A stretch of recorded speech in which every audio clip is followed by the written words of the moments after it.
canned laughter of the sitcom roared through the living room as I sat with my wife and 2 young daughters. My wife put a thin arm around Alice's shoulder. The character on the TV made a snarky remark, and the fake laughter from the TV erupted in response. My wife and 2 daughters laughed along, but something seemed wrong. I glanced out the front window into the darkness outside. A pale face with flames in its eyes stood there, watching me with a smile like a grinning death's head. Its bleached white, hairless skin looked tight against its pointed, reptilian skull. It raised a newspaper to the window, grinning wider. Its teeth were black. They gleamed filthy and dark as tar. I continued to stare at it in horror, my family oblivious to the danger right next to them. Entire family found dead, the headline screamed. I turned to my wife, grabbing her arm with a trembling hand. "Do you see it?" I whispered in horror, pointing. But the window was empty now. The sky outside loomed black, cloudless, and flat as an abyss. "What?" she asked in a curious voice. "The sky." I could only sit there, speechless. The headline had sent shards of ice through my blood, but I didn't know why. I felt like I had forgotten something important, but I couldn't imagine for the life of me what it was. I just felt happy to be sitting with my family. However, "No," I said, my voice fading off. "Nothing." I dug into the giant bowl of popcorn laid on the table between the 4 of us, taking a handful and shoving the delicious, buttery kernels into my mouth. A few moments later, I got up to go to the bathroom. I looked in the mirror, expecting to see a tired, aging man standing there. Lines of stress faded into his skin, and gray hairs marking the passage of time. But I saw the eldritch, pale being there instead. It grinned at me, its black teeth sparkling, its eyes of flame flickering like strobe lights. They gave off a bloody, orange glow throughout the entire bathroom. "Who are you?" I whispered in horror. "What is this?" "They call me the Paperman, and I bring the news, friend." It hissed through its black teeth, its grin never faltering. "And the news I bring to you is this: there are many black, faceless monsters outside coming to take your family away from you. Don't let them in. Fight them to the end, friend. They are from the pit, from the dark rivers of hell, from the underworld." "Why would I believe anything you say?" I asked, a sense of unreality still making me wonder if I would wake up at any moment from this bizarre encounter. Why would someone want to take my family away from me? Because they heard the news, too. The pale creature gurgled. From nowhere, it pulled up the same newspaper, putting it to the mirror. It loomed larger than life there, taking up the entirety of the looking glass. I could see the headline and subtext: "Entire family found dead." A family of 4 was found dead in their home tonight. Murdered? I stopped reading, ripping my eyes away. A shard of terror pierced my heart like an arrow. Was this how it happened? I thought to myself.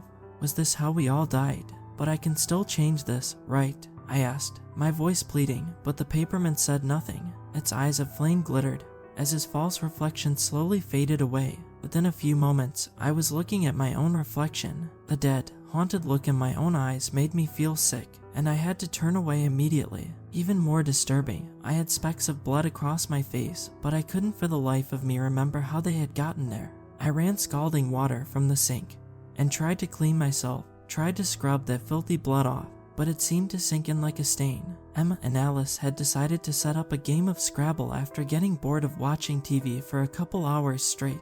My wife sat on the couch next to them, looking at her letters. She gave me a crooked smile, her blue eyes sparkling, and then spelled out the word, killer. I frowned, looking at the board. That's not a very good word, I whispered, looking up at her. I kept catching all of them staring at me with an odd look in their eyes, something between terror and sadness. Alice went next, using the Allen killer to spell out a new word, lunatic. I kept watching the board as Emma went next, her small, wooden letters clicking together in her tiny fingers. She gave a cry of victory as she sorted her letters on the board, spelling the word, insanity. Oh, that's double points, Emma whispered excitedly as my wife wrote down the score. I started feeling sick for some reason as I watched the words forming on the board in front of me. I grabbed my stomach, running to the bathroom. Their pale, blue eyes seemed to stalk me like spotlights, their heads ratcheted over in a blur, following me with cold, expressionless faces. I ran out of the room, throwing up in the toilet. I heaved over and over, cold sweat breaking out on my forehead. As I rose, feeling sick and weak and lightheaded, I heard a ragged, death gasp breathing from the shower. The white curtain hung like a funeral shroud, closed and opaque. I caught the barest glimmer of a dark silhouette behind it, however. A long, twisted finger curled around the side of the shower curtain. One flaming eye of the Paperman peeked around at me, half of its rotted, black teeth showing in an insane smile. "The monsters are coming," it hissed. "They are outside right now. Are you ready, killer?" "I'm no killer," I said, my blood pumping in my ears like the echo of a roaring river. "Unless I need to protect myself or my family." The Paperman's fiery eyes sparkled with a sick kind of humor. It gave a laugh like the shattering of bones, drew behind the curtain, and disappeared. I splashed cold water on my face before I went out and sat down again with my family. They had given up on Scrabble apparently, turning back on the TV. They sat around it, eating from a giant bowl of popcorn and sipping soda. It was another stupid comedy, but I didn't mind. I was just happy to be with my family. I sat down and took a bite of the popcorn, but it tasted strange. I spit it out into my hand and saw a pile of dead stink bugs there, mashed up and chewed. I gagged, looking down at the popcorn bowl with a growing sense of horror. It was filled with stink bugs. Most of them were dead, but some still squirmed, or twisted their black legs, or raised their ugly, alien faces. I could taste their rotting cilantro skunk spray on my tongue. It burned all the way down my throat. I quickly threw up everything in my stomach onto the rug of the living room, heaving over and over. Every time I looked down at the bowl of stink bugs, with their long, spidery legs and disgusting, fetid odor, I wanted to start vomiting all over again. "This is the police. We have the house surrounded," an artificially amplified voice screamed over a bullhorn. As I straightened up, covered in a cold layer of sweat, my stomach wouldn't stop doing flips. It felt like some kind of burning acid had filled it. I wondered if the stink bugs had poisoned me. A feeling of horror and a sense of unreality descended over me like a fog. I glanced out the window, seeing dozens of black SUVs and police cars blocking off the street.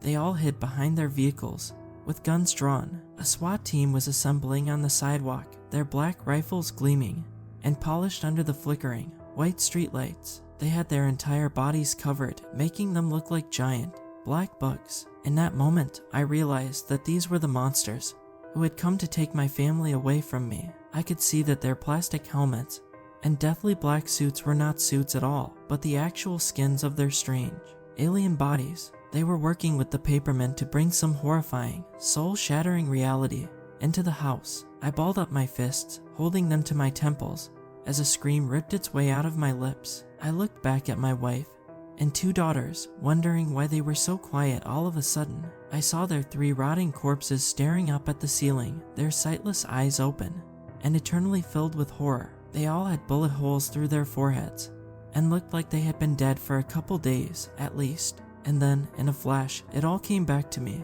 I remember getting drunk. My wife wouldn't shut up. I told her to fuck off, and we had started arguing. I remember pushing her hard against the wall. She had clawed me across the cheek with her long, sharp nails. I remember punching her in the face and grabbing the shotgun, cocking it. I started screaming at her, my vision turning white with anger. Then there was a long, black spot in my memory that felt as cold and as dark as death itself. Abruptly, I remember coming back, standing over the corpses of my wife and 2 daughters. I wavered on my feet, the shotgun as heavy as a black hole in my hands. I remember bending over, retching. The memory started to run through my mind like water through a sieve, fading away into blissful nothingness. I remember as a little boy how the Paperman used to bring the news to our house. I would stay in the living room in the morning, staring out the window and waiting, excited to see what had happened in the world. When I heard the newspaper slam against the front wall, I would run outside and grab it, tearing it open to read the sharp, screaming headlines. I remember being a child, running outside into the summer dawn, a small, innocent creature of hopes and dreams. While the power in the house was off, I realized abruptly as I looked up, the monsters outside must have cut off the electricity. But then a hissing of static cut through the air, and a moment later, I heard canned laughter. I turned, seeing the flickering screen of the TV. It was the only source of light in the entire house now, except for the spotlights those monsters shone in from outside. I didn't know how the TV was still running without electricity. However, the Paperman's pale face loomed large on the television, his eyes of flame withering me. He grinned up at me as if we were sharing a private joke. "The news is in," he hissed through a mouthful of black teeth.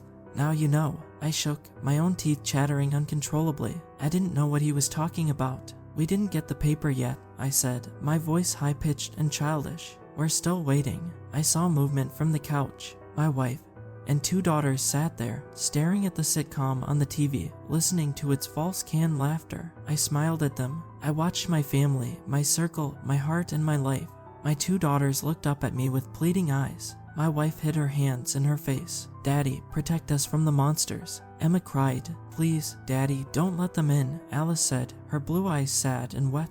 I nodded grimly, racking the shotgun. I heard movement from the front yard. I glanced out the corner of the front window. There stood a line of monsters, with riot shields assembling on the sidewalk, hiding behind their cars like cowards. They stood in the dark, their plasticky skins shining like demons from hell. I shoved the long, black snout of the shotgun through the glass, shattering the window with a sound like a mine snapping. I started shooting out the window, emptying all the slugs in the shotgun.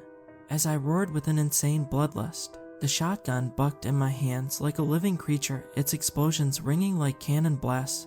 Through the dark night, the monsters scattered like cockroaches under the sudden assault. Most took cover, crouching behind their cars, while a few ran behind the nearest houses. Countless pistols and rifles took aim at my house. The single, black eyes of their many barrels focused on me like pointing fingers, accusatory and relentless. Bullets smashed their way through the walls and the windows with their whining and shrieking and shattering of glass. I crouched down behind the sofa, hugging myself and shivering. I looked down at my fingers, seeing dried specks of blood under my nails. Someone shouted over the bullhorn, telling me to surrender, the man's deep voice screaming that I would be gunned down if I resisted. "Get the hell away from my family," I shrieked toward the shattered window, hugging the shotgun tight to my body. I remembered the article the Paperman had shown me, entire family found dead. Was this how it happened? The monsters outside would come in and kill us all, I decided.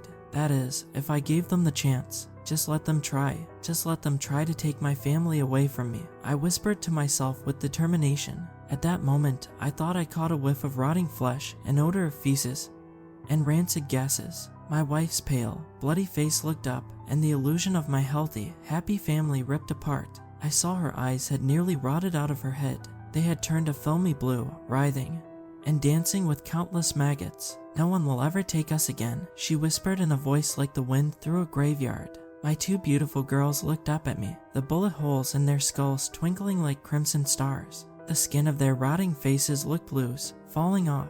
The whites of their eyes had turned blood red from the mutilating impact of the shotgun slugs through their foreheads. "Don't let them take us, Daddy," they pleaded in a single voice, their bloody lips chattering, the many gaps in their milk teeth as dark and black as fallen tombstones. "Family sticks together," my wife hissed. "We will be together forever." I nodded grimly, grabbing more slugs from my pocket and slamming them into the shotgun. Waves of adrenaline coursed through my body as I mentally prepared myself for the battle ahead. I knew I must kill all the insane, faceless monsters outside who wanted to rip us apart, the demons who wanted to take my family from me.